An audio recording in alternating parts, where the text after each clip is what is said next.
చాలా అద్భుతంగా ఉంది. వదిలేస్తే మొత్తం తినేస్తాను. నా సరదా తీరేంత వరకు కొంచెం ఇంకొక తిని వదులుతాను. కానీ చాలా బాగుంది. కానీ ఎంత తిక్కుగా ఉంది మీ ఇక్కడ. So nice. కాళేశ్వరం ప్రాజెక్టు విషయంలో కమిషన్ ఇచ్చిన నివేదికని బీఆర్ఎస్ దీన్ని ట్రాష్ అంటూ కొట్టిపారేస్తుంది. అంతేకాకుండా ఇది వండి వార్చినటువంటి నివేదిక, ఇది కోర్టులో నిలవదు అని చెప్పేసి హరీష్ రావు నిన్న వ్యాఖ్యానించడం జరిగింది సార్ పవర్ పాయింట్ ప్రజెంటేషన్లో. అయితే దీనిపైన ఉత్తమ్ కుమార్ రెడ్డి కూడా సార్ గట్టిగానే స్పందించడం జరిగింది. న్యాయ వ్యవస్థనే మీరు అవమానిస్తారా, మీ బండారం బట్ట బయలైందని ఇలా మాట్లాడుతున్నారు అంటున్నారు. దీన్ని ఎలా చూడొచ్చు సార్? అంటే ఒకటి హరీష్ రావు కౌంటర్ ఇవ్వడం న్యాయ వ్యవస్థను అవమానించడం కాదు, ఈవెన్ సుప్రీంకోర్టు ఇచ్చిన తీర్పులను కూడా ప్రశ్నించవచ్చు. అందువల్ల సుప్రీంకోర్టు తీర్పులనే ప్రశ్నించే హక్కు పౌరునికి ఉన్నప్పుడు పీసీ ఘోష్ కమిషన్ తీర్పును ప్రశ్నిస్తే న్యాయ వ్యవస్థను ప్రశ్నించడం ఎలా అవుతుంది? ఎస్, పౌరుడు తన అభిప్రాయానికి భిన్నంగా ఉన్నప్పుడు న్యాయ వ్యవస్థను కూడా ప్రశ్నిస్తాడు. న్యాయ వ్యవస్థ ప్రశ్నించకూడదని ఎక్కడైనా ఉందా? న్యాయ వ్యవస్థకు మోటివ్స్ ఆపాదించకూడదు. అంటే ఉదాహరణకు కనుక హరీష్ రావు పీసీ ఘోష్ అనే వ్యక్తి రేవంత్ రెడ్డి దగ్గర డబ్బులు తీసుకొని ఇలా రిపోర్ట్ ఇచ్చాడంటే అది తప్పు. అంటే PC Ghosh commission PC Ghosh నిజాయితీని కానీ పీసీ ఘోష్ వ్యక్తిగతంగా ఆయనని అటాక్ చేస్తే న్యాయ వ్యవస్థను అవమానించడం.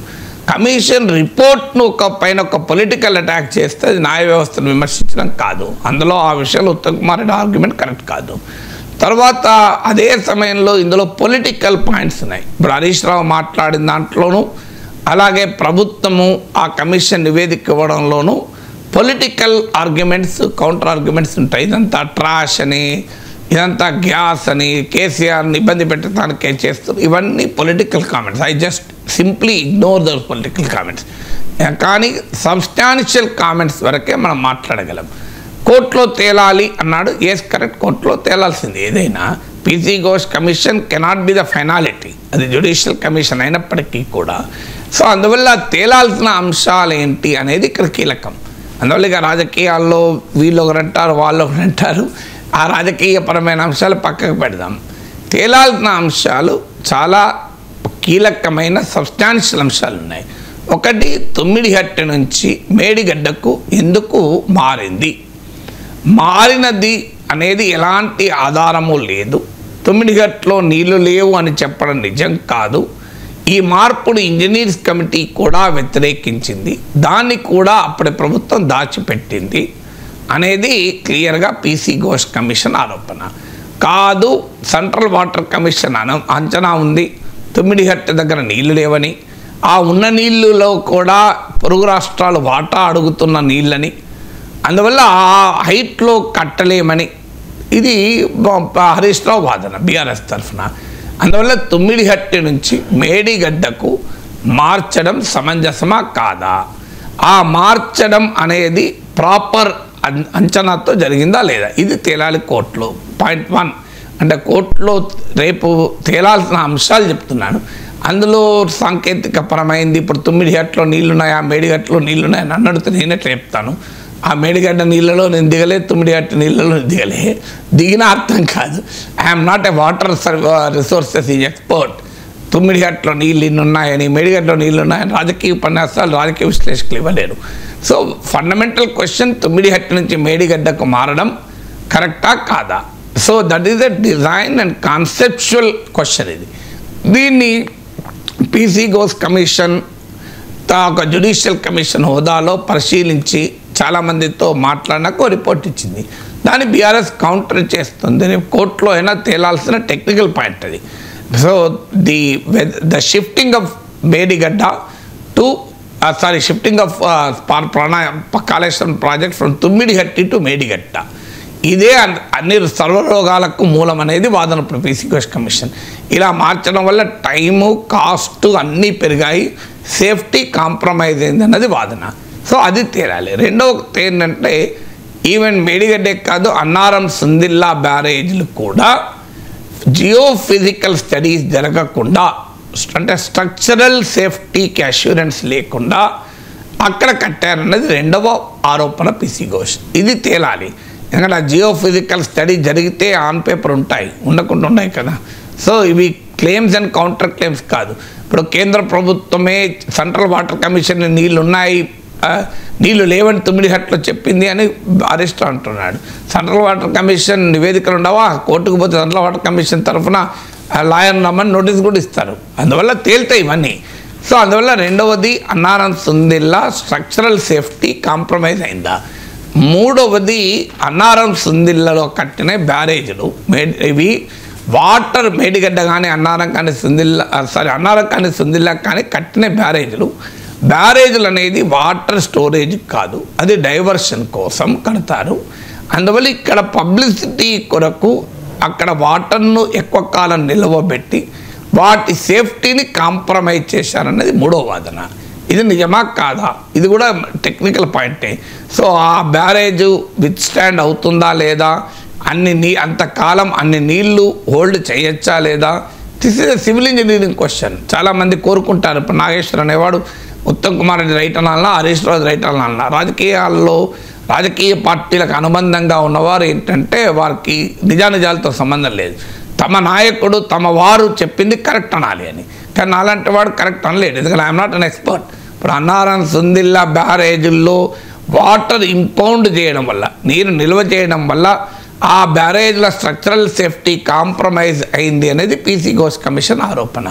మరి అది అవునా కాదా అనేది సాంకేతికంగా తేలాలి, దాని ఎక్స్పర్ట్ తేల్చాలి. ఎందుకంటే I'm not a structural engineer to tell that. ఇక నాలుగవది ఆపరేషన్ అండ్ మెయింటెనెన్స్ సరిగా జరగలేదు అని. సో ఆపరేషన్ మెయింటెనెన్స్ ఎంత జరిగింది ఏంది అనేది ఆన్ పేపర్ ఉంటుంది. ఐదవది వాస్తవంగా అతి ముఖ్యమైనది, కేసీఆరే అన్ని నిర్ణయాలు తీసుకున్నాడు, క్యాబినెట్ ఆమోదం లేదు, ప్రభుత్వ ఆమోదం లేదు అన్నాడు. చాలామందికి ఇక్కడ డౌట్ వస్తుంది, ఏమున్నది కేసీఆర్ ఆమోదం అంటే ప్రభుత్వ ఆమోదం కాదా? అప్పుడు ఎవరైనా అందరూ తలూపే వాళ్ళే మంత్రులు తప్ప క్యాబినెట్ ఎవరైనా కేసీఆర్ కడతానంటే వద్దనే వాళ్ళు ఉన్నారా అనొచ్చు. కానీ ఎప్పుడైతే క్యాబినెట్ ఆమోదము కేసీఆర్ నిర్ణయంలో ఒక తేడా ఉంటుంది. ఎందుకంటే ఒక ప్రాసెస్ ఉంటుంది, ఒక వ్యవస్థ ఉంటుంది. క్యాబినెట్ ఆమోదం అంటే ఫైలు కింది నుంచి సర్క్యులేట్ అవుతూ లాస్ట్కు క్యాబినెట్ ముందుకు రావాలి. ఈ ప్రాసెస్లో ప్రతి అధికారి తన అభిప్రాయానికి కూడా రాస్తాడు. ఇప్పుడు దిగువ స్థాయి అధికారులకు కూడా దీన్ని అంగీకరించడమా లేదా ఆ కన్సర్న్స్ వ్యక్తం అంటే ఈ ఫైల్ మూవ్ అయ్యే క్రమంలో చాలా డిపార్ట్మెంట్లో చాలా అధికారులు దాన్ని సమీక్షిస్తారు. అందువల్ల క్యాబినెట్ ఆమోదానికి ముఖ్యమంత్రి నిర్ణయానికి ఆ తేడా ఉంది. ముఖ్యమంత్రి నిర్ణయం అయితే ఆయన సొంత నిర్ణయం అవుతుంది. లేదు, ఇది క్యాబినెట్ ఆమోదం ఉంది, ప్రభుత్వ ఆమోదం ఉంది, ఒక వ్యక్తి నిర్ణయం కాదని హరీష్ రావు అంటున్నాడు. పీసీ ఘోష్ కమిషన్ మాత్రం ఇది వ్యక్తి నిర్ణయమే, ఇది కేసీఆర్ సొంత నిర్ణయం, క్యాబినెట్ ఆమోదం లేదు అంటున్నాడు. అవన్నీ కూడా ఫైల్స్లో ఉంటాయి. క్యాబినెట్కి వచ్చే ప్రతి ఫైలు రికార్డెడ్, అధికారాలు ప్రభుత్వాలు మారినా కూడా. సో అందువల్ల ఇప్పుడు హరీష్ రావు వాదన, పీసీ ఘోష్ కమిషన్ వాదన రెండింటి మధ్య చాలా తీవ్రమైన వ్యత్యాసం ఉంది. ప్రభుత్వము ఇక హరీష్ రావు రైజ్ చేస్తున్న మరో ముఖ్యమైన అంశం ఏంటంటే మొత్తం రిపోర్ట్ 665 పేజీలు, దాంట్లో 60 పేజీలు సెలెక్టివ్గా ఎంపిక చేసుకొని ప్రజెంటేషన్ ఇచ్చారని. సో అది that has to be established. కానీ ప్రభుత్వం కూడా ఇమీడియట్గా 665 పేజీల పూర్తి రిపోర్ట్ పబ్లిక్ డొమైన్లో పెట్టచ్చు. ప్రజాస్వామ్యంలో సగం రిపోర్ట్లు ఎందుకు? అయితే ఇది అసెంబ్లీలో పెడతాం కనుక పూర్తి రిపోర్ట్ పెట్టడం లేదు అంటే, అసెంబ్లీలో పూర్తి రిపోర్ట్ పెట్టాలనుకున్నప్పుడు 60 పేజీలు కూడా పెట్టకూడదు కదా. నువ్వు సగం పెట్టి సగం పెట్టకపోవడం ఏంటి? కొద్దిగా పెట్టి రుచి పెట్టి శాంపుల్ చూపెట్టడం ఏంటి? నిజంగానే ప్రభుత్వము తన చిత్తశుద్ధిని కూడా నిరూపించుకోవాలనుకుంటే ఫుల్ రిపోర్ట్ పబ్లిక్ డొమైన్లో పెట్టాలి. People will watch it, people will review it కదా. మీరు ఎలాగో అసెంబ్లీలో పెట్టబోతున్నారు, అది ఇప్పుడైనా ఎందుకు పెట్టకూడదు? పెట్టద్దు అనుకుంటే ఈ 60 పేజీలు కూడా సెలెక్టెడ్గా మీరు రివీల్ చేయకూడదు. Let it go to assembly first and then come to the public domain. Already public డొమైన్లో లీకులు వచ్చే రిపోర్ట్లో, even report Uttam Kumar Reddy PowerPoint presentation చేయకముందు నా దగ్గర రిపోర్ట్ ఉంది, ఎగ్జిక్యూటివ్ సమ్మరీ మొత్తం ఉంది. నా దగ్గరికే వచ్చిందంటే జనానికి రాలేదా? అందువల్ల పార్టులుగా ఆల్రెడీ లీక్ అయింది. సో తర్వాత ఉత్తమ్ కుమార్ రెడ్డి 60 పేజీలతో పవర్ పాయింట్ ప్రజెంటేషన్ ఇచ్చాడు.